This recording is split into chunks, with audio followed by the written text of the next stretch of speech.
আমি খান মোহাম্মদ মামুন, আমি প্রথম আলো পত্রিকাতে কাজ করি। আমার জানার জায়গাটা আবার হচ্ছে আপনারা শুরু বলেছিলেন এরপরে এপ্রিল পর্যন্ত সেই বিষয়টাতে আপনারা নমনীয় দেখাচ্ছে। তো বিএনপির পক্ষ থেকে হচ্ছে ডিসেম্বরের মধ্যে নির্বাচনের জোর দাবি জানানো হচ্ছে। আমার জানার জায়গাটা হচ্ছে যদি ডিসেম্বরে নির্বাচন হয় আপনারা সব আসনে লড়ার মতো, অথবা হচ্ছে ডিসেম্বরের যে নির্বাচন যদি কোনোভাবে হয় তাহলে সেখানে আপনারা কতটুকু লড়াই করতে পারবেন?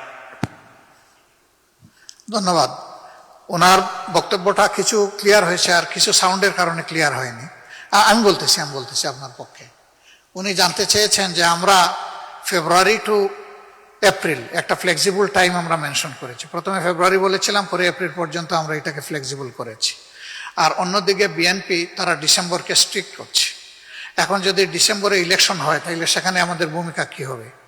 না, ডিসেম্বর কেন, আজকেও যদি ইলেকশন আমি দেখি যে এটা আসলে সমতল মাঠ তৈরি হয়ে গেছে এবং এখন ফেয়ার ইলেকশনের পক্ষে জাতি প্রস্তুত, সকল অর্গান প্রস্তুত, সেই ইলেকশনে তো আমরা যাব, আমাদের তো যাইতে কোনো সমস্যা নেই। এটা ডিসেম্বর দিয়ে কোনো কথা না।